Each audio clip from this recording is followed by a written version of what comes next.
विजय खातू सरांनी पहिली उंच मूर्ती जी साकारली असेल ती खेतवाडी 12वी गल्ली सार्वजनिक गणेशोत्सव मंडळाची. खूपच चांगला होता. खूप साऱ्या आठवणी आहेत त्याच्या. गणराजची ज्यावेळेस मी मूर्ती बनवली प्रथमतः त्याचं मातीकाम चालू असताना त्या मूर्तीचं चेहरा लिटरली बनवला होता. सुंदर झालेला चेहरा. आणि तो चेहरा ना आम्ही रात्रीचा ओपन केला. तो अंधारात चेहरा पूर्ण खाली पडला. विजय सर आम्हाला बॅलन्सिंगचं नॉलेज द्यायचे आणि आमच्याकडून ते कामही करून घ्यायचे. बॅलन्सिंगचा अर्थच आहे की बॅलन्सिंग मूर्ती बनवून ती बॅलन्सिंग मूर्ती तिचे रॉड ते तुम्ही मटेरियल यूज करता ते मटेरियल तुम्हाला लपवता आलं पाहिजे.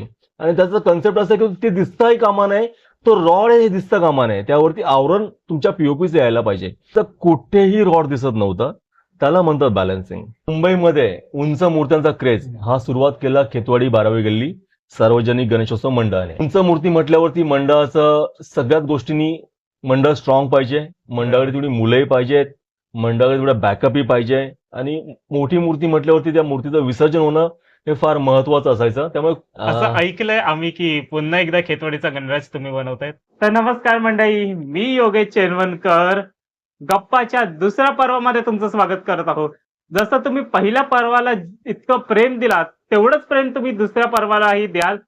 तर दुसऱ्या पर्वाची सुरुवात आज आपण करणार आहोत. त्याआधी दुसऱ्या पर्वाचा हा सेटअप तुम्हाला कसा वाटला? यावर्षी आपण महाराष्ट्र ठेवलंय, म्हणजे फक्त मुंबई पुरतच नाही तर आपण काही मुंबईच्या बाहेरचेही मंडळ घेणार आहोत. आणि बघूया काय काय खूप वेगळं प्लॅन केलं या वर्षीच्या या गप्पांसाठी. तर आपण सुरुवात करूया आजच्या या गप्पाच्या दुसऱ्या पर्वाच्या पहिल्या भागामध्ये. नमस्कार, जय गणेश. तर नमस्कार मंडळी, दुसऱ्या पर्वाच्या पहिल्या भागामध्ये तुमचं स्वागत आहे. दुसरा पर्व हा पहिल्या पर्वापेक्षाही दणक्यात कसा करायचा ह्याचीच आज सुरुवात करतो. आणि मग एवढं मोठं घर दणक्यात करायचं असेल तर तेवढं दणका मूर्तिकारही आपल्याकडे हवा. तर दुसऱ्या पर्वाची पहिली सुरुवात आपण करूया मूर्तिकार राजूदादा शिंदे यांच्याशी. राजूदादा नमस्कार, जय गणेश, जय गणराज. जय गणराज.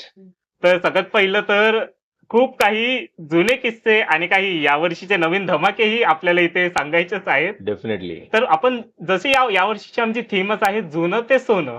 Yes. आणि खूप पूर्वी मूर्तिकार पण तसेच होते. माटवकर असतील, सारंग, वेलिंग यांच्यासारखे दिग्गज मूर्तिकार आहेत.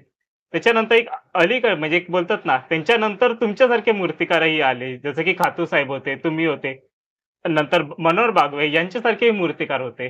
तर मला एक सांगा ना, आता तुम्ही विजय खातून यांच्याकडे शिकलेलात बरेच वर्ष आणि आता विजय खातू बोलले किंवा अगदी तुम्ही राजूदादा तुम्ही बोललात, म्हणजे तुमच्या सिंहासना मूर्तींपेक्षा आहे ना तुमच्या बॅलन्सिंग मूर्त्या बघायला खूप मजा यायची. आणि त्यात पण कसं माहितीये, ते बॅलन्सिंग मूर्तीचे रॉड लपवणं हे कसं जमायचं तुमच्या दोघांना. म्हणजे अगदी मी दोन उदाहरण देतो. विजय खातू साहेबांनी चंदनवाडीची जी मूर्ती केलेली शेषनागाला ती मारताना ती, आणि तुमची ती हत्तीच्या सोंडीवरची ज्याची हत्तीची सोंडच अशी क्रॉस होती, त्याच्यावर तो एवढा मोठा अवधव्य गणपती होता. मला त्याचे काही असे किस्से सांगा ना त्या, आणि त्या बॅलन्सिंगचे, आणि सगळ्यात मेन म्हणजे रॉड कसे लपवायचे. प्रथम तर मी गणराजला वंदन करून दोन किस्से चालू करतो. माझ्या गुरूंना माझा प्रणाम. माझ्या गुरूंना बॅलन्सिंग मूर्त्यांचा फार छंद होता. त्यांना फार आवडायचं बॅलन्सिंग मूर्त्या करणे. आणि त्यावेळेस आम्हाला असं आलं की काही गोष्टी शिकवल्या जातात पण आमच्याकडून त्या घडवल्या गेल्या. विजय सर आम्हाला बॅलन्सिंगचं नॉलेज द्यायचे आणि आमच्याकडून ते कामही करून घ्यायचे. ते काम करता करता आम्हाला त्याचा एवढा एक्सपिरियन्स आला, एवढा कॉन्फिडन्स आला की ते बॅलन्सिंग म्हणजे एक टफ कन्सेप्ट आहे, पण तो आम्हाला एकदम एक कामाप्रमाणेच वाटायचा. त्यामध्ये असं काही हे वाटायचं नाही, पण मजा यायची करायला. बॅलन्सिंगचा अर्थच आहे की बॅलन्सिंग मूर्ती बनवून ती बॅलन्सिंग मूर्ती तिचे रॉड शिवाय ती मूर्ती उभी राहतच नाही. नुसत्या पीओपीनी मूर्ती राहणार नाही. त्याला आतमध्ये जे तुम्ही मटेरियल यूज करता ते मटेरियल तुम्हाला लपवता आलं पाहिजे. आणि त्याचं कन्सेप्ट असं की ते दिसताही कामा नये, तो रॉड हे दिसता कामा नये, त्यावरती आवरण तुमच्या पीओपीचे यायला पाहिजे. तशीच ती हत्तीची मूर्ती होती. गणपती नटराज गणपती होता. 27 फुटाची मूर्ती होती खेतवाडी 8व्या गल्लीची. आणि अगदी हत्तीच्या सोंडीवरती एका अंगठ्यावरती ती मूर्ती उभी केलेली आणि त्या मूर्तीचा कुठेही रॉड दिसत नव्हता. त्याला म्हणतात बॅलन्सिंग. हो, मलाही सांगा ना, आता त्याचं आर्मेचर पण तेवढंच कडक हवं होतं. येस, कारण ती एवढी, एक तर ती पूर्ण बॅलन्सिंग मूर्ती होती, बरोबर. मागे रॉड नाही काय नव्हतं. तर आर्मेचरचं हे कसं काय नॉलेज होतं तुम्हाला? मी सांगितलं जसं की विजय ठाकूर सर जेव्हा काम करायचे त्यावेळेस त्यांना ह्या गोष्टी फार म्हणजे छंद होता की बॅलन्सिंग मूर्ती करणे, त्यांची जे मेजरमेंट असायच्या त्या मी पाहायचो आणि लिटरली ते ते फक्त आम्हाला गायडन्स करायचे आणि आम्ही ते काम करायचो त्यावेळेला. म्हणजे अगदी वेल्डिंग करण्यापासून ते रॉड कसा लपवायचा, त्यावर पॅचिंग कसं करायचं, मूर्ती किती वजनाची असेल, त्यावरती किती वेट येईल, आतला रॉड किती चा किती थिकनेसचा असावा, तो कुठून बेंड केला जावा आणि तो सुरू कुठून होईल, त्याचं एंडिंग कुठे व्हावं, हे सगळं त्या वेल्डिंगच्या नॉलेजमध्ये येतं आणि ते आम्हाला बऱ्यापैकी सरांकडून मिळालं. तर जसं आता 8वी गल्लीचं तर बरेच मूर्त्या केलेल्या म्हणजे ती एक मगरीवरची केलेली बरोबर. किंवा ती ही होती आपल्या एक अॅल्युमिनियम फॉइलच्या ह्याच्यावरती फॉइलची केलेली ना? दुर्वावरती केलेली हां, मूर्ती. दुरावरती केलेली ती. हम्म. 8वी गल्लीचं तर भरपूर माहिती आहे. पण आता मी तुम्हाला ही प्रश्न विचारतो, की तुम्हाला माहिती आहे, की पूर्वी मुंबईचा महाराजाही राजे शिंदे दादा यांनी केलेला आहे. तर मला त्यांचे काही असे किस्से सांगा ना, की असे कधी तुम्ही बाहेरच काढलेले आहेत?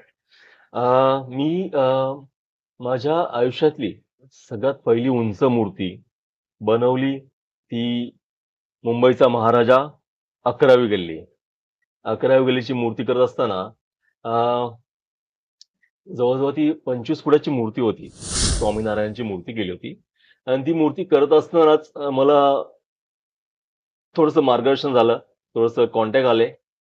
सुरेश माथुर यांचे, माझे मित्र, केतवाडी 12वी गल्लीचे अध्यक्ष आणि ती मूर्ती करता करता ते जवळजवळ अनिलची मूर्ती ना त्यानंतर मी करायचो. म्हणजे अगोदर अनिलची मूर्ती करायचो मी. पण मोठी मूर्ती मी खेतवाडी 11वी गल्लीची पहिली केली प्रथमतः. आणि ती मूर्ती जेव्हा झाली त्यावेळेस तिथे 12वी गल्लीच्या मूर्तीचं पण काम चाललं होतं. आणि नेक्स्ट इयर मग त्यांनी मला अप्रोच केलं, की "राजू, मी तुला बरेच वर्ष काम करताना बघतोय. पुढच्या वर्षी आमची मूर्ती तू करायची आहेस." तर मग नेक्स्ट इयर मग त्यांची 12वी गल्लीची मूर्ती मी करायला लागलो. असं करता करता मग मध्य भायखळा यांची पण एक मूर्ती होती. जवळजवळ ती 32 फुटाची मूर्ती होती. अ, मासा, घोडा, राक्षस असं ते 4 वेजचं कन्सेप्ट होतं आणि त्या कन्सेप्टमधून ती मूर्ती अगदी बॅलन्सिंग म्हणजे दोन्ही पाय त्याचे हवेमध्ये होते आणि त्याचा रॉड दिसत नव्हता.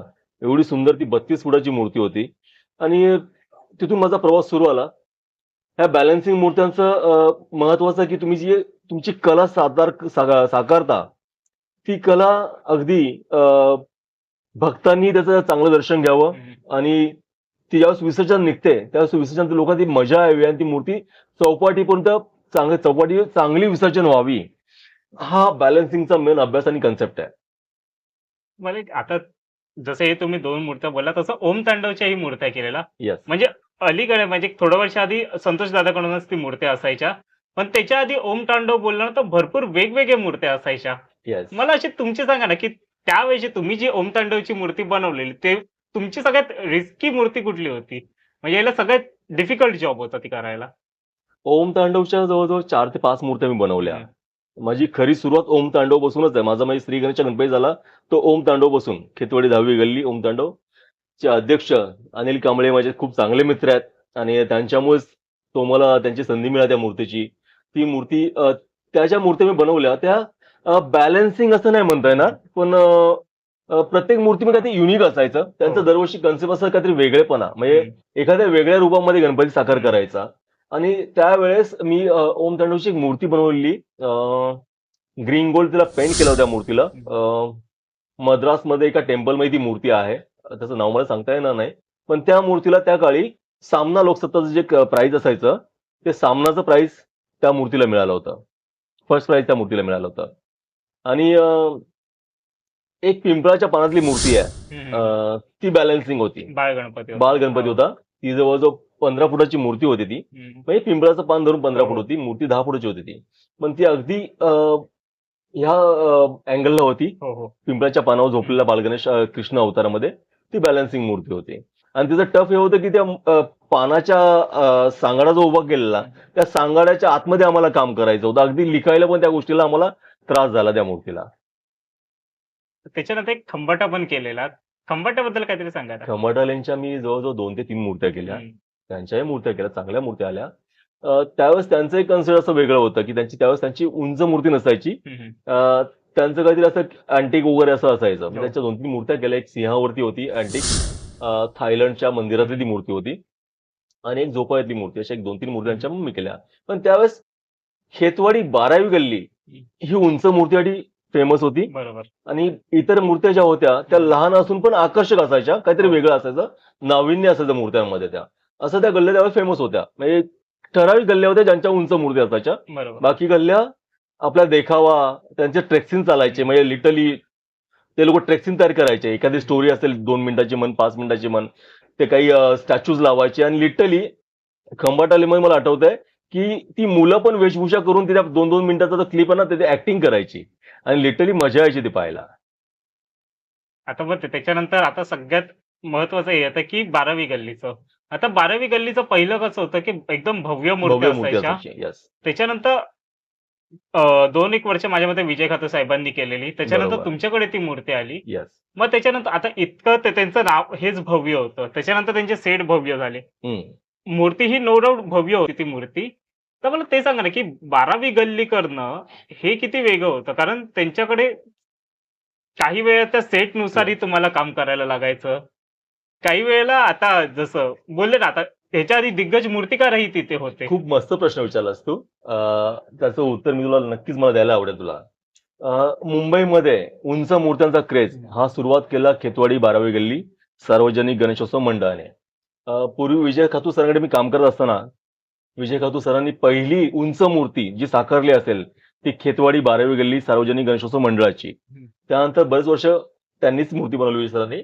आणि ज्यावेळेस मी माझा कारखाना चालू केला आणि 2001 ला समथिंग मी बाहेर पडलो विजय खातू सरांच्या इथून आणि मी बाहेर माझ्या मूर्त्या मी करू लागलो. ओके, 1 वर्ष मी गॅप दिला आणि त्यानंतर माझं 2002 नंतर माझा पर्व सुरू आला या क्षेत्रातला माझा स्वतःचा. आणि अनिलची मूर्ती मी फर्स्ट चालू केली. त्यानंतर बरंच त्यावेळेस एवढ्या उंच मूर्त्यांचा क्रेज नव्हता स्टार्टिंगला. ओके, कारण उंच मूर्ती म्हटल्यावरती मंडळाचं सगळ्याच गोष्टींनी मंडळ स्ट्रॉंग पाहिजे, मंडळाकडे तेवढी मुलंही पाहिजेत, मंडळाकडे तेवढा बॅकअपही पाहिजे आणि मोठी मूर्ती म्हटल्यावरती त्या मूर्तीचं विसर्जन होणं हे फार महत्वाचं असायचं. त्यामुळे फार ठराविक मंडळ होती ज्यांच्या उंच मूर्ती असायच्या. म्हणजे त्यावेळेस अगदीच बोटावर मोजण्या एवढं सांगतो तुला मी, गणेश गल्ली असायचा, तेजुगा मेन्शन असायचा, मध्य बायकाळा आणि गणेश गल्ली ही त्यावेळेला हो, हो. टफच्या मूर्त्या आहेत. हो, हो. आणि खेतवाडीमध्ये 12वी गल्ली असायची, 7वी गल्ली असायची. पण असे ठराविक 5 ते 8 मंडळ असतील ज्यांच्या मूर्त्या मोठ्या असायच्या त्यावेळेला. आणि ज्या वेळेला आम्ही मूर्ती विसर्जन करायची त्यावेळेला चौपडीला दृश्य फार वेगळं बघायला मिळायचं, पाहायला मिळायचं. ज्या बाप्पाची आपण 10 दिवस पूजा करतो आणि नंतर मग विसर्जनला गेलो ती मूर्ती आपल्याला माहितीच तिथे काय होतं ते आणि दुसरं ऑप्शनही नाहीये.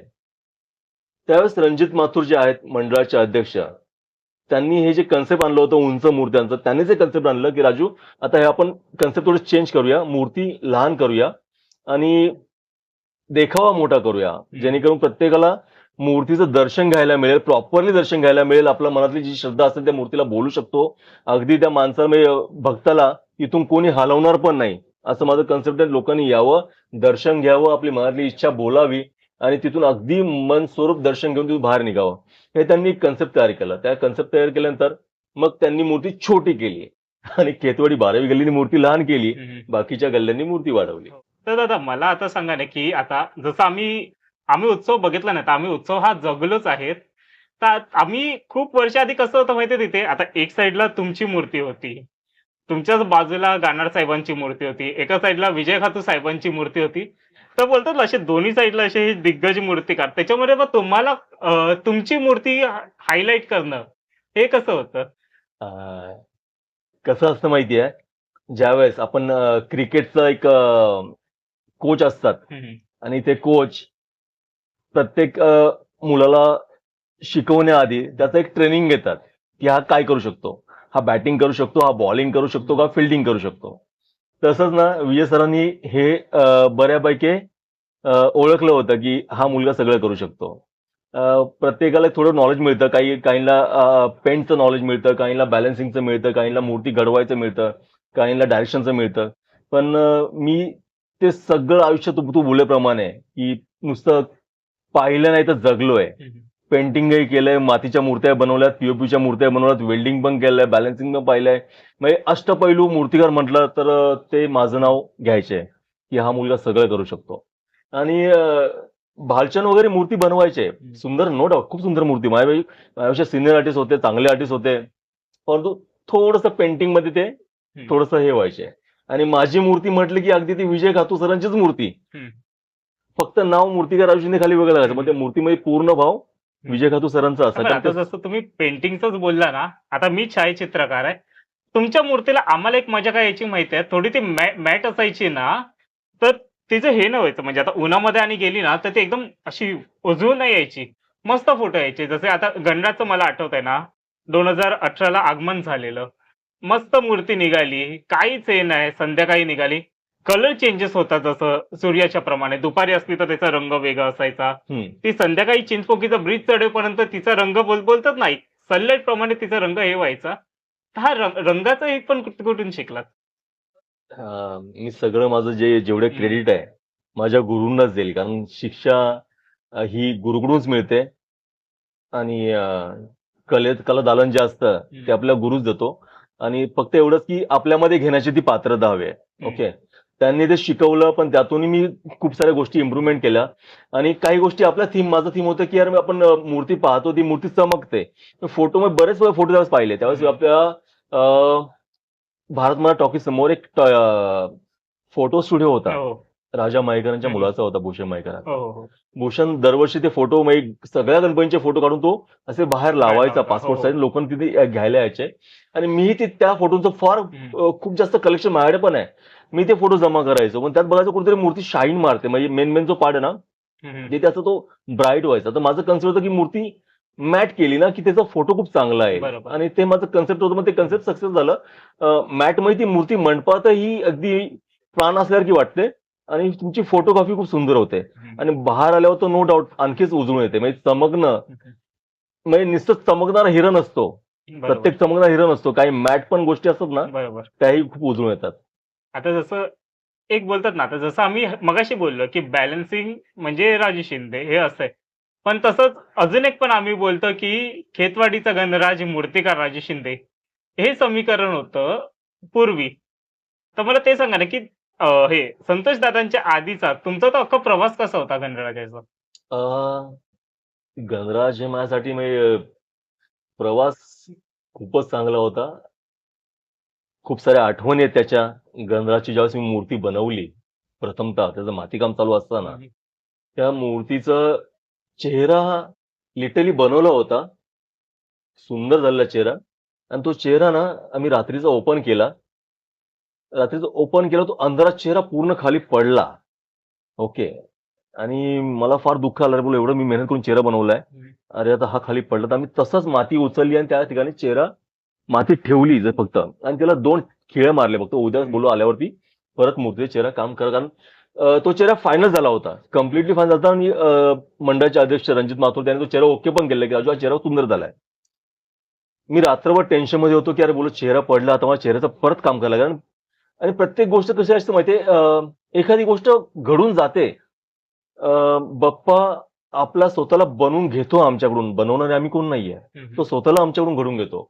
आणि बोलू एवढा सुंदर चेहरा, बोललो आता तो पडला, तो चेपला वगैरे असेल, आता मला उद्या त्या चेहऱ्याचं परत काम करायचंय. मी नेक्स्ट डे मॉर्निंग सकाळी 8 वाजता गेलो, ते प्लास्टिक काढलं, पण चेहरा एक सूतही हलला नव्हता कुठे. एवढा चेहरा 12 फुटाहून खाली पडून त्याची चपाती झालेली, ती भाकर अख्खी उचलून आम्ही पूर्ण लावली, तो चेहरा आहे तसाच होता. त्याला अगदी काही करायची गरज नव्हती. हे एक पॉझिटिव्हिटी असते. बाप्पा बोलतो ना, स्वतःमध्ये एक ताकद आहे मोठी, ती खरंच ताकद त्यामध्ये आहे.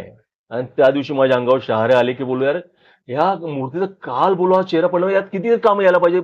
कुठे एवढं सूत देखील कुठे माती दबली नव्हती, अख्खी माती आहे तशीच होती, आणि त्यावर चेहऱ्याचा साचा आलेला आहे, अगदी काही न काम करता. त्यानंतर गणराज दरवर्षी आहे त्याच पोजमध्ये, आणि थोडंसं आम्ही व्हेरिएशन करायचो. पण रणजितभाईंनी एक कन्सेप्ट आणला त्यावेळेला डायमंडचा. आणि पहिले मुंबईमध्ये डायमंड कुठल्या मूर्त्या लागल्या असतील ते खेतवाडी गणराजला लागल्यात. आणि आज तिथून पुढे तू पाहतोयस की सगळ्याच मूर्त्या डायमंड शिवाय कुठली मूर्ती निघत नाही. आणि त्यानंतर जो मेन क्रेज पहिला आला तो खेतवाडी 12वी गल्लीमध्ये प्रभावळीचा. आणि आज तू पाहतोस की सगळीकडे मूर्तीला भव्य प्रभावळी लागतात आहे.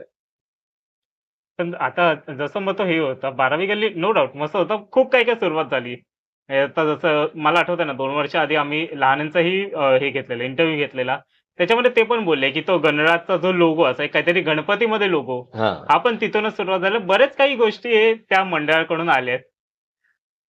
एका मी जसं बोललो माझ्या याच्यामध्ये मागे मग मी नेहमी बोलतो की काही काही गोष्टींचा त्या जागेवरती हं, हं. एक प्रभाव असतो.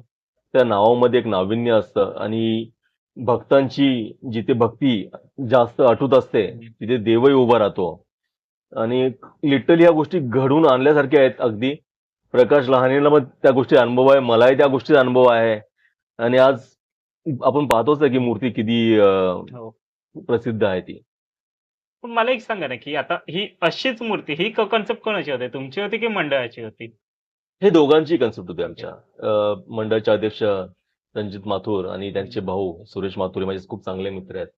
आम्ही तिघे बसून डिस्कस हं. करायचो आणि कसं व्हाईल काय म्हणजे त्यातून काय करता येईल वगैरे. आणि आम्ही ती कन्सेप्ट तयार केली. अगदी तुला सोंडीचा एक किस्सा सांगतो. गणपतीची सोंड ना जी नॉर्मल असते ना, ती नॉर्मल सोंड आम्ही केली होती. आणि बोलता बोलता तो पॅच आहे ना खाली आला आणि तो असा त्या दिशेने टर्न झाला. जी सोंड गणराजची आहे एक फ्लो मध्ये, तो पॅच ऑटोमॅटिक तसा टर्न झाला. मी बघितला, अरे बोललो हा पॅच सुकला, हा काढायला लागेल. पण बघितलं तो पॅच मला लय मध्ये वाटला. तर मी बोललो त्यालाच हे करू. मग त्याला मी आकार दिला. तो एक टेंडच बनला गणराजचा. हो. कारण आता मी तुम्हाला म्हणून सांगतो, माझा एक प्रश्न इथंच संपला. कारण माझा पुढचा प्रश्न हाच होता गणराजच्या सोंडेचा. नाही हां. ह्या किस्सा आणि या हो. लिटरली एक मॅजिकली गोष्टी आहेत ज्या घडल्यात. भरपूर असे किस्से झालेले पूर्वीच, पण यावर्षीही तसं काहीतरी होतं आहे. तर ते येस. मला सांगा ना. तर दादा, आम्ही असं ऐकलंय, की पुन्हा एकदा खेतवाडीचा गणराज तुम्ही बनवतायत. हे खरं आहे का? हो, अगदी खरं आहे. पुन्हा एकदा खेतोडीचा गणराज मी बनवतोय. वाह! आता हे मला एक सांगा ना, म्हणजे हे माहीत नाही बोलायला आहे की नाही, पण मंडपात बनवतायत की कारखान्यात? यावर्षी मूर्तीचं आगमन होणार आहे. वाह! अगदी परेल वर्कशॉप मधून म्हणजे जल्लोषामध्ये अंगावर आहे होणार ना आहे. काटा आलाय हे ऐकून. येस. मग काय आता मला एक सांगा ना, की ह्याच्या आधीचा गणराज आणि हा आता जो गणराज करणार आहे, काय फरक आम्हाला जाणवेल गणराजामध्ये? कसं असतं, एक पर्व संपलं, आता एक हं, तिसरं पर्व चालू, दुसरं पण संपलं, तिसरं पर्व चालू हो. होणार. हा तिसऱ्या पर्वात काहीतरी वेगळं करायची इच्छा आहे. आणि नक्कीच यावर्षी लोकांचे डोळ्याचे पारणे फिरतील हं. असं गणराज असेल. पण एक असं थोडक्यात सांगा ना, की नेमकं काय वेगळं आहे? ते पाहिल्यावरच कळेल. नक्कीच आम्हाला बघायला आवडेल आणि सगळ्यात मेन म्हणजे परेलला आहे. ते बघायला तर अजून आवडेल. आता फक्त एकच विनंती, की थोडंसं पोलिसांनी सहकार्य करावं आणि थोडा वेळ तो गणपती थांबवावा तिथे. हा थांबवू तर शकत नाही, पण सहकार्य करतील पोलीस मित्र. आम्ही त्यांना हो. सगळं सहकार्य करतोय आणि त्यांचं आम्हाला खूप सहकार्य आहे. आणि कोणालाही त्रास होणार नाही अशा पद्धतीने आम्ही हं. आगमन करायचं ठरवलंय. तर मग आता जसं मी हेच बोललो. आता मला एक सांगा ना, की दादा तुम्ही ह्याच्या आधीही परेल वर्कशॉपला होते. आत्ताही परेल वर्कशॉपला आहे. तेव्हाचा परेल वर्कशॉप आणि आत्ताच्या परेल वर्कशॉपमध्ये तुम्हाला काय फरक जाणवतोय? फरक असा एवढा नाहीये, फक्त मूर्तिकार बदललेत हं. आणि आगमनाचा क्रेज वाढलाय आणि मूर्त्यांची भव्यता वाढली आहे. परेल पूर्वी परेलच होतं, आजही परेल आहे. गणपती तिथे बनतात आहे, तसेच बनतात आहे. अगदी सेम सगळं तसं चाललंय. फक्त मूर्तिकार दरवर्षी चेंज होतात. सगळे मूर्तिकार जे जुने होते ते नाही आता, सगळे नवीन आहेत. चांगलं एकदम हे चाललंय. आणि एक वेगळा क्रेज लोकांना उंच मूर्त्यांचा. आता मूर्त्यांचा उंच क्रेज हा पूर्वी नसायचा. फार कमी मूर्ती असायच्या. बोलू ना, बरोबर. त्या ट्रेंड नंतर एक ठराविक होते, एक 15-20 अशा मूर्त्या वाढत गेल्या आणि आता मुंबईची ख्याती बनली उंच मूर्त्यांची. हं. त्या उंच मूर्त्या ह्या परेलवरून निघताना खूप सुंदर दिसतात. हं. हे ट्रेंड आता वाढलंय. मग आता तुम्ही परत पुन्हा कधी येतायत भव्य मूर्तीमध्ये? म्हणजे आम्ही एक 2022 ला एक टीजर बघितलेला स्लेटर रोडचा. काय झालं माहितीये, एक तुला जुनी स्टोरी सांगतो. ज्या वेळेला उंच मूर्त्या विजय सर बनवायचे आणि त्यावेळेस मी 7-8 मूर्त्या उंच बनवायचो. जो खेतवडीतल्या मूर्त्या माझ्या होत्या, मध्य बायका होता आणि अशा बऱ्याचशा मूर्त्या माझ्या 7-8 मूर्त्या मी मोठ्या बनवायचो. त्यावेळेला सन्मान्य समितीने एक मीटिंग घेतली. त्या मीटिंगमध्ये आमच्याकडून आम्हाला पुढे करून एक आमच्याकडून वाक्य बोलून घेतलं, की मी यापुढे 18 फुटापेक्षा उंच मूर्ती बनवणार नाही. आणि मला असं वाटलं, की मी हा हे वाक्य बोलल्यानंतर मंडळ पण थोडीशी आटोक्यात येतील आणि 18 फुटाच्या खालच्या मूर्त्या आपल्या येतील. पण असं आलं की मंडळच पळ काढायला लागली मग. अरे हा 18 फुटाच्या वरती मूर्त्या बनवणार नाही आता. हम्म. मग त्या मूर्त्या इकडे-इकडे जायला लागल्या. पण तो जो हे होता लोकांचा क्रेज आहे, की उंच मूर्तीच आम्हाला हवी आहे. ओके. तो क्रेज त्यांनी तसाच चालू ठेवला आणि काही माझ्या स्टेटमेंटचा थोडासा माझ्यावरती त्या गोष्टीचा बॅड इफेक्ट पडला होता. पण नाही आता मी उंच मूर्त्या बनवायला चालू केल्यात आणि आता तुम्हाला नक्कीच परत तो कारण आमचं पण गेल्या वर्षी असं झालं, की दादा तुम्ही पुण्याला पण एक मूर्ती केलेली, ती पण बॅलन्सिंग केलेली. येस. तर मला एक सांगा ना, आता पुण्याचं बोललं ना, तर पुण्यामध्ये पारंपरिक मूर्त्याच असतात. तर पुण्यामध्ये हा क्रेज कसं काय चालू झालं? आता मुंबई म्हटल्यावरती ही अख्ख्या महाराष्ट्राच्या नजरेवर येणारी हे आहे ठिकाण आहे. आणि जे आता हल्ली आपलं जे सोशल मीडिया आहे, लाईव्ह दिसतात, लोकांना मूर्त्या पाहायला मिळतात. तर लोकांना पण एक क्रेज झाला, की यार मोठी मूर्ती, भव्य मूर्ती आमच्याकडे ते वेगळे पण हवंय. त्यांच्याकडे डेकोरेशन, लहान मूर्ती, काही पारंपरिक मूर्त्या आहेत. त्या मूर्त्या झाल्यानंतर मग त्यांच्याकडे नाविन्य असं आता काही उरलंच नाही. लाइटिंग झाली, डेकोरेशन झाले, गणपती आमचा आहे तो नवीन काय. मग नवीन मुंबईचा ट्रेंड पुण्यामध्ये आणायचा. तर जे पुण्याचं मंडळ आहे कस्तुरी मित्र मंडळ, या मंडळाची मी सतत 2 वर्ष मूर्ती बनवली. या 3रं वर्ष त्यांची मूर्ती माझ्याकडे आहे. आणि आता जवळजवळ 2 ते 3 मूर्ती माझ्याकडे पुण्यामध्ये उंच, भव्य आणि बॅलन्सिंग आहेत. तर ते एक ट्रेंड पुण्याला पण चालू झालंय उंच मूर्त्यांचा. तर ते ट्रेंड पुण्याला झालं. मुंबईला परत हा ट्रेंड कधी बघायला भेटेल आम्हाला? डेफिनेटली लवकरच भेटेल बघायला. कारण ती अशी होती ना मूर्ती, म्हणजे ती मूर्ती बघितली ना, खरोखर त्या 8व्या गल्लीची आठवण आली, की काय लेव्हलची ती मूर्ती झालेली ना. तर होप सो आम्हाला लवकरच मुंबईमध्ये पण अशा मूर्त्या बघायला भेटतील. येस. मला तुला एक गोष्ट सांगायची आहे. मी मूर्ती बघायला गेलो होतो खेतवडे 8वी गल्लीमध्ये, ज्यावेळेस मी हत्तीच्या सोंडीवरती बॅलन्सिंग मूर्ती बनवलेली. आणि तिथे एक आजोबा आले, जवळ त्यांचं 80-85 वय असेल आणि त्यांच्या हातामध्ये फोटोज होते वेलिंग मास्तरांच्या मूर्तीचे गणेश गल्लीतले. आणि ते अशी मूर्ती पाहतात, फोटो पाहतात आणि ज्यावेळेस ते त्यांचं ट्रेसिंग थांबलं मंडळाचं, तर एक विदिन 1 मिनिटाची लाईट लागते बाकीची माणसं आतमध्ये येण्यासाठी. तर त्यामुळे ते फोटो बघत होते. अक्षय बोलतो, 2 मिनिट तुम्ही लाईट थांबवून मला मूर्ती व्यवस्थित बघायची आहे. त्या मंडळाच्या मुलांना बोललो. आणि तिथे पाठी मी उभा होतो. बोललो, "का हो आजोबा?" "नाही," बोलले, "मला मूर्ती पाहायची आहे." बोललो, "ठीक आहे." बोललो, मुलांना बोलले, "1 2 मिनिटं लाईट लावा, त्यांना मूर्ती व्यवस्थित बघायची आहे. बघून द्या ना मूर्ती." तर त्यांच्या अगदी डोळ्यात पाणी आलं आणि त्यांनी ते फोटो काढले. बोलले, "बघ मी वेलिंग मास्तरांचे फोटो आणलेत."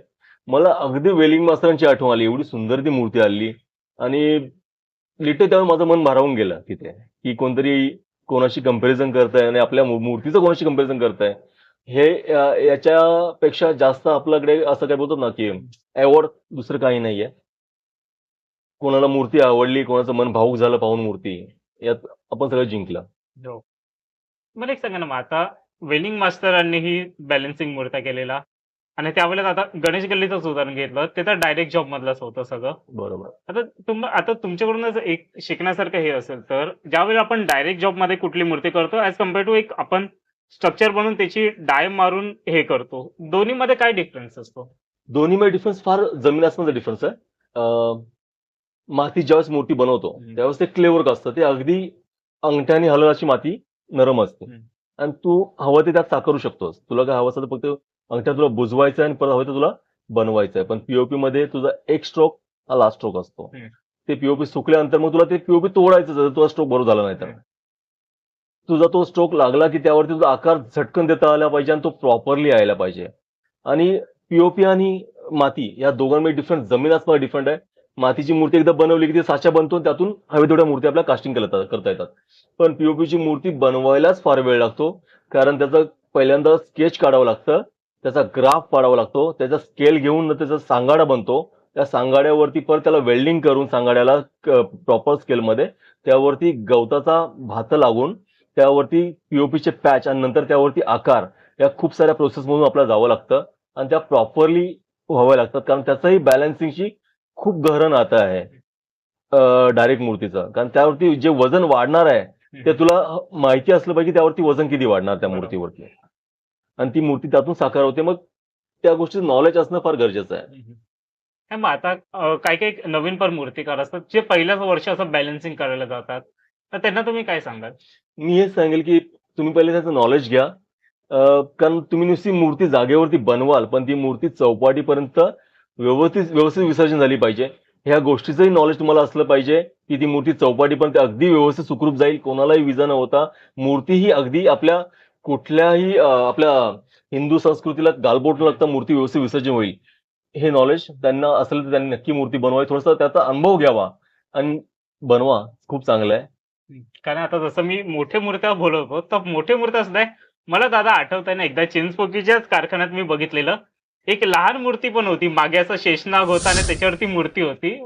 ती मूर्ती एवढी ती ह्याच्यावर बसलेली ना, म्हणजे त्यावेळेस असं होतं, लहान होतो. काय तर डायरेक्टली असं मूर्ती घ्यायला अलाऊ नव्हतं मला. मग ते आईला आणि सांगावं. तर कसं आहे ज्यावेळेस मी कारखाना चालू केला, तर माझा त्यावेळेस स्टार्टिंगला कारखाना म्हणजे मी मंडपातच गणपतीच्या मूर्त्या करायचो मोठमोठ्या. आणि नंतर मी माझा लालबागला कारखाना चालू केला. त्यावेळेस अगदी लहान जागा होती आणि मला आहे ना अगदी ABCD पासून सुरुवात करायची होती. मी स्टार्टिंगला छोट्या मूर्त्या बनवल्या, त्यांचे साचे मारले आणि जे पूर्वीचे मोठे गणपती झालेले आहेत, ते सगळे छोट्यामध्ये मी त्यावेळेस साकारले होते. अगदी मग चंदनवाडी, खेतवाडी, गणेश गल्ली असे मी गणपती वेगवेगळे नवीन प्रकारचे साकारले होते. आणि जवळ एक 3-4 फुटाची 4 फुटाची मूर्ती असेल ती.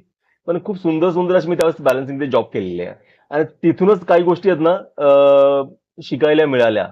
नॉलेज कळलं, बॅलन्सिंग कळलं. अगदी मी बोलतो ना छोट्यातून मोठ्यापासून सुरुवाती छोट्यापासूनच होते. बरोबर. सुरुवाती पण माझी सुरुवात मोठ्याहून झाली. परत खाली आलो, परत वरती गेलो असं. पण मग परत असं कोणी मागत नाही का, की अशा छोट्या मूर्त्या द्या आम्हाला? आले तर नक्की बनवेल. नक्कीच ते बघायला आवडेल. कारण काही मूर्ती अशा असतात ना, की जे कधीच विसरू नाही शकत आहेत. आता येऊया परत आपण ह्याच्यावर, Yes. आत्ताच्या गणेशोत्सवावर. मला एक सांगा ना दादा, की आता गणेशोत्सव म्हणजे आत्ताच हे 2-3 वर्ष झाले ना, गणेशोत्सवामध्ये एक प्रॉब्लेम पण होतो आहे, की कारागीर भेटत नाहीये. आता हैदराबादमध्येच मोस्टली सगळे कारागीर गेले आहेत. तर तुम्हाला कधी अशी भीती नाही वाटत का, की आपलेही कारागीर नाही आले आणि ऐनवेळेला मूर्त्या थांबल्या आपल्या तर? नक्कीच हे फार मोठं संकट आहे आपल्यावरती, म्हणजे मूर्तिकारांवरती थोडक्यात म्हणता येईल. हैदराबाद अ, मला काही त्यांचं हे नाही करायचंय, कुठल्या गोष्टी त्यांना गालबोट नाही लावायचंय. परंतु एक फरक पडलाय मूर्तिकारांवरती, लेबरवरती. हैदराबाद हे असं मार्केट ओपन झालंय जे वर्षाच्या 12 महिने चालतं. आणि मुंबई हे असं आहे की एक सीझनरी 3 ते 4 महिने आपलं इथे कारखाना तुम्ही बांधू शकता. कारण जागा काही प्रायव्हेट असतील, काही BMCचे असतील, त्या ठराविक कालावधीसाठी तुम्हाला मिळतात. आणि हैदराबादला जे मूर्तिकार आहेत त्यांच्या जागा स्वतःच्या असल्यामुळे त्यांचे कारखाने तिकडे मोठमोठे आहेत. त्यांना वर्षभर जागा अवेलेबल आहेत आणि तिकडे गणपतीलाही खूप डिमांड आहे. तर लेबर जवळ-जवळ तिकडे सगळे पळतात आहे. कसेबसे आम्ही बोलवतो त्यांना. पण भविष्यामध्ये या गोष्टीचा धोका नक्कीच जाणवतोय, की लेबर्स नाही आले तर मूर्त्या कशा बनवायच्या? पण आता म्हणजे मुंबईमध्ये कसं झालं माहिती आहे, बरेच मूर्तिकार असे की ज्यांना proper A to Z work येतं. म्हणजे आता मला आठवतंय ना, तुम्ही 2019ला मला आठवतं मला बोलवलेलं की मी आखणी करतोय, बघायला ये. येस. मी होतो, माझ्यावर माझा मित्र ओमकार घाग पण होता. मग आता एक सांगा ना, की आता जे काही जे नवीन मूर्तिकार होत आहेत, त्यांना मग हे सहज कास्टिंग पासून आखणीपर्यंत हा प्रवास कसा आणि कोणाकडून मस्त शिकावा? मी तुला माझं सांगतो. माझ्या घरापासून आणि शाळेपर्यंत जो 1 किलोमीटरचं अंतर होतं, त्यामध्ये एक गणपतीचा कारखाना होता. तो बाबू पाटकरांचा कारखाना होता. आणि ते छोट्या मूर्त्या ते बनवायचे. अगदी आमच्या इथे मंदिर, त्या मंदिरामध्ये त्यांचा कारखाना असायचा लहानपणीचा. तर जाऊन त्या मूर्त्या पाहायचो मी आणि त्या पाहता-पाहता मला त्या मूर्त्या आकर्षित करायच्या. आणि मग त्यांच्याशी तिथे कात्या पिजवून, थोडीशी माती हे करून त्याच्यात ओळख-बिळख केली, थोड्याशा मूर्त्या बनवलो. त्यांच्यावर थोडी माती आणायचो, घरी मूर्त्या बनवायचो. असं करता-करता थोडंसं तिकडे जाऊन बसायला लागलो, रंग मारायला लागलो. पेढीचे रंग, उंदराचे रंग, गोल्डन हे असं करता-करता त्यांच्या ज्या काही शेवटच्या मूर्त्या उरल्या असायच्या ना, त्या मूर्त्या ते लोकं लालबागला विकायला आणायचे. आणि मग गणपतीच्या एक दिवस अगोदर बऱ्याचशा मूर्त्यांच्या शिल्लक होत्या. मग त्यांनी ते एक टेम्पो केला. टेम्पो त्या मूर्तीला आम्हाला मूर्त्या भरून लालबागला घेऊन गेले त्या मूर्त्या उतरवायला. कारण ते विकल्या गेल्या पाहिजे त्या मूर्त्या. आणि मी प्रथमच पदार्पण माझं लालबागमध्ये गेलो पहिल्यांदाच.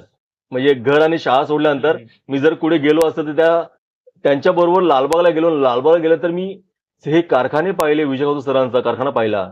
इतरही कारखाने होते आणि तिथे मोठ्या मोठ्या मूर्त्या. बोललो पुढच्या वर्षी इथे यायचं आपण गणपती शिकायला. मग खाते साहेबांबरोबर नातं कसं जुळलं? अ, त्याच नेक्स्ट इयर मी तिथे गेलो. अगदी मे महिन्यामध्ये. शाळेत सुट्टी पडलेली आणि मग मी लालबागच्या फेऱ्या मारायचो. इथे कारखाना होता, इथे कारखाना बनणार आहे. आणि ज्यावेळेस तो कारखाना चालू झाला, अगदी तेव्हापासून मी तिथे जाऊन उभं राहायचो. ते मंडप बांधण्यापासून वगैरे तिथे थांबायचो. कधी बनणार, कधी बनणार. जशी तर आज बऱ्याचशा लोकांना ओढ लागते परेल ग्राउंड मिळाल्यानंतर, की अरे मंडप झाला, आता ताडपत्री पडणार, आता मग कास्टिंगचे जे सगळं सामान येईल, कास्टिंग होईल, असं ते तो पूर्ण माहोल पाहण्यासाठी मी उत्सुक होतो त्यावेळेला. आणि अगदी विजय सरांचं ते काम चालू आलं, कास्टिंग चालू आल्या, मग मी त्या लोकांशी बोलायला लागले. ते मग थोडं मला कात्या पिसू का हो? ते बोलले पीस. मग बसता बसता मग ते कात्या पीस, मग थोडं पीओपी बनवून दे. मग तुला शिकायचंय का? बोल हो मला शिकायचंय. मग ये शिकायला. मग असा तो प्रवास सुरू आला. विजय खातू सरांनी बघितलं, अरे हा तर शाळेतला मुलगा आहे, तू इथे काय करतोस? मला थोडं शिकायचंय. बोले कामाला येणार का? बोलो हो येईल ना. बोले कामाला नाही, शिकायला. बोलो हो. उद्यापासून यायचं. शाळा झाली की 6 वाजता सुटलास की 7 वाजेपर्यंत इकडे यायचं. 7 ते 9 वाजता तेव्हा काम चालायचं. 2 तास इथे बसून तिकडे काम करायचो. आणि संडेला फुल डे काम करायचो. आणि नंतर थोडेसे मग शाळेच्या दांड्या मारायला लागलो असती, कारण कामाचा इकडे लोड वाढायला लागलेला. मग ते पेंटर जे असायचे, पेंटरांसोबत मग त्यांच्यासोबत ती कलरची डिश पकडणे. मग लास्ट असं विजय खातू सर पेंटिंग करायचे, मग त्यांच्यासोबत मग डिश पकडणे. मग ते पेंटिंग करायचे. त्यांचा अगदी स्पीड जो होता ना, डोळे काढणे, आखणी करायचा, ते अगदी एका मूर्तीच्या ना मोजून 5 मिनिटांमध्ये आखणी करायचे. आणि ती पाहता पाहता तो स्पीड माझ्यातही उतरला. मी तो कॅचअप केला. मी अगदी 5 मिनिटांमध्ये सहजरित्या एखाद्या मूर्तीची आखणी करू शकतो. मला एक सांगा ना, मग तेव्हाचे काही किस्से, तेव्हा कोण कोण असायचे मग खातू साहेबांबरोबर? आणि त्यावेळेस खूप किस्से आहेत असे. त्यावेळेस मूर्तिकार जे होते ना, पूर्ण कॉम्पिटिशनचे मूर्तिकार होते. धर्माजी पाटकरी मूर्तिकाराची स्थिती होती त्यांची. पण ते विजय खातू सरांकडे पण यायचे त्यांना मदत करायला. इकडे काम करायचे त्यांची. म्हणजे पूर्वी मंडळांच्या कॉम्पिटिशन चालायच्या मूर्त्यांमध्ये. हो हो.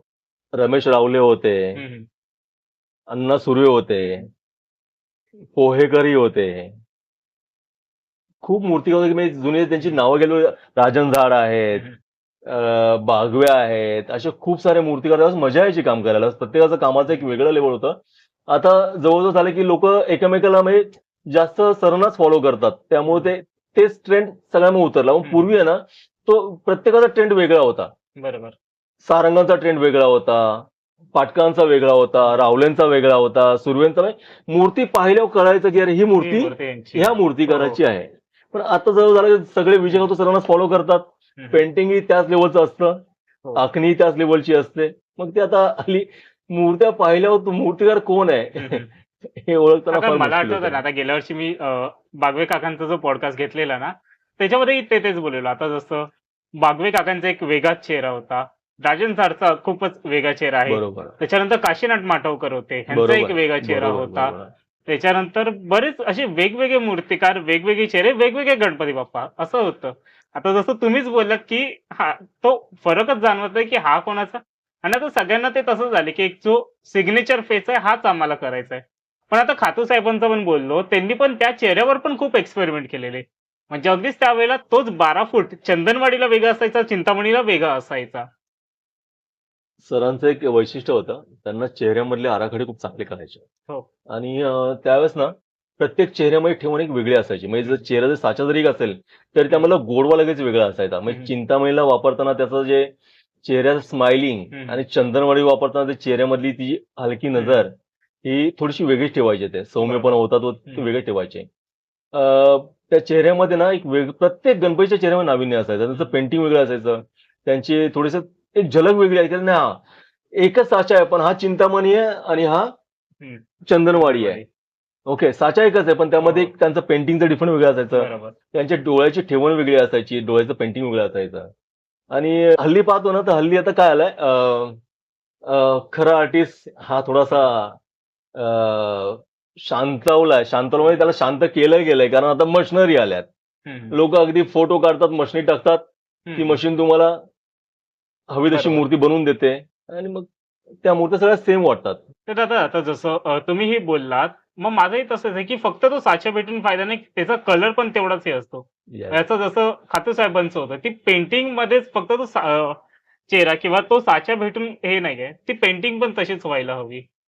आता कसं आहे माहितीये का, जे पूर्वी सरांकडे पेंटिंग करायचे ते आता बाहेर पण पेंटिंग करतात आणि त्या पेंटिंगमुळे मग मूर्त्या पण जवळजवळ सेम वाटतात. मग तुमचं एक सांगा ना, आता तुम्हाला कधी मग अशी भीती नाही वाटल्या की की अरे आपण एक कारागीर बनवला आहे तो कधी असा फुटला तर? मला असं वाटतं, की अशी भीती वाटण्याआधी तेवढी आपल्या स्वतःमध्ये गट्स असाव्यात, की आपण ते सेम वर्क उभे करू शकतो. हम्म, हम्म. आणि मी तेवढं ठेवलंय, माझ्या गुरूंची मला देण आहे, की मी प्रॉपरली वर्क आहे तसंच परत उभं करू शकतो. त्यामुळे मला आधी अशी मला उलटी कला वाटल्याने वाढते. मी तर आतापर्यंत खूप मूर्तिकार उभे केलेत. खूप जणांना शिकवलंय, खूप जणांना गायडन्स केलंय आणि त्यातून जे घडलंय, त्यांनी जे उभं करतात खूप मला आवडतं. मला फार आवडतं बघायला, की अरे खूप चांगल्यानं करतात आहे. तर मला अशी आहे कधी भीती या गोष्टी, कारण मी स्वतः अष्टपैलू असल्यामुळे मला ह्या गोष्टी कधी भीती नाही वाटली. बरं, आता इतके वर्ष तुम्ही या फील्डमध्ये काम करतातच आहेत. तर जसं आता बोलतात ना, की काही अवॉर्ड्स पण असतात. तेही बऱ्यापैकी तुम्हाला भेटले. तर त्याबद्दल काही सांगा ना? मला गिरनार लोकसत्ता जे पूर्वी होतं सामनाचं, ते मला फर्स्ट प्राइज मिळालं होतं. जवळ किमान 8 ते 9 वेळा टाइम्स ऑफ इंडिया हे फर्स्ट अवॉर्ड मला मिळालंय. आणि मुंबईचा राजा हं. हे पण मोठं मानचिन्ह आहे, सन्मानचिन्ह आहे. ते पण मला मिळालेलं आहे. मुंबईचा राजा हा किताब पण मला मिळालेला आहे. ठीक आहे. आता आपण एक शेवटच्या ह्याच्यामध्ये येऊया, की एक नवीन आम्ही हे सुरू केले, की ह्या लोकांकडून तुम्ही काय शिकाल? तर आम्ही एक 4-5 अशी जणांचे नाव घेऊ, की त्या लोकांकडून तुम्ही काय शिकाल ते हं, सांगा. हं. सगळ्यात पहिलं नाव घेतो काशीनाथ माटवकर. त्यांचं जे पेंटिंगचं जे हे होतं ना, त्यांची थिअरी होती पेंटिंगची. ते एका वेळात दोन्ही हाताने पेंटिंग करायचे. दोन्ही डोळे एकाच वेळेला हं. पेंटिंग करायचे. ते शिकण्यासारखं होतं त्यांचं. खातू साहेब, गुरु सगळं काही शिकणार त्याच्याकडून. सिद्धेश देगोळे. अ, उंच मूर्त्या. ओके. त्याच्यानंतर आता पुढे गणेश गल्ली, मुंबईचा राजा. गणेश गल्ली हा मुंबईचा राजाच आहे म्हटल्यावरती तिथून सगळं काय शिकणार काय? अ, अगदी मुंबईच्या मानाचा गणपती आहे तो. आणि डायरेक्ट जॉब केला जातो. खूप काही पाहायला मिळतं इथे. मी शाळेतून पूर्वी जाताना, लहान शाळेमध्ये असताना तिथे जाऊन मी उभं राहायचो. गणेशाची मूर्ती पाहायचो. अ, गजानन तोंडवकर अण्णा ज्यावेळेस मूर्ती बनवायचे, त्यांच्या बहुतांश मूर्ती पेंटिंग करण्याचं सौभाग्य मला लाभलं. अ, जवळ-जवळ बऱ्याचशा मूर्त्या गणेशजीच्या मी पेंटिंग केलेल्या आहेत. ज्यावेळेस अण्णांकडे असताना त्याच्यामुळे खूप चांगलं नातं होतं अण्णांचं माझं. गणेश गल्ली हा गणपती अगदी पाहण्यासारखा असतो. खूप सुंदर आहे आणि लोकांनी तो आवर्जून पाहावा. परळच्या राजा मंडळाकडून काय शिकाल? पळसराच्या मंडळ ह्या मंडळामध्ये जे कार्यकर्ते आहेत ना, त्यांचं जे मॅनेजमेंट टू गुड आणि त्यांना जे मूर्तीचं नॉलेज आहे, ते त्याहूनही सुंदर आहे. आणि ते एखाद्या मूर्तिकाराकडून मूर्ती बनवून घेऊ शकतात. एवढं नॉलेज त्यांना आहे, ते शिकण्यासारखं आहे. आता एक शेवटचं, खेतवाडीचा गणराज. अ, एक उत्कृष्ट मंडळ, उत्कृष्ट मूर्ती आणि उत्कृष्ट देखावा आणि मॅनेजमेंट. ठीक आहे दादा. धन्यवाद. तुम्ही इतका आम्हाला वेळ दिलात आणि जाण्याच्या आधी एक छोटीशी इच्छाही करतो. 2019चं जसं आपण एक आखणीची ते व्हिडिओ केलेली, तशीच मला यावर्षी करायला आवडेल, अगर परमिशन असेल. नक्की, नक्की. ठीक आहे. धन्यवाद दादा. इतकं तुम्ही आम्हाला वेळ दिला त्याबद्दल आम्ही आपले आभारी आहोत. तर तुम्हालाही गप्पाचा हा पहिलाच एपिसोड दुसऱ्या पर्वाचा कसा वाटला, हे तुम्ही कमेंट करा. चॅनलवर नवीन असेल तर चॅनलला सबस्क्राईब करा. अशाच पुढच्या गप्पांसाठी आपण इथेच भेटूया. जय हिंद, जय महाराष्ट्र. गणपती बाप्पा मोरया. जय गणराज. जय गणराज.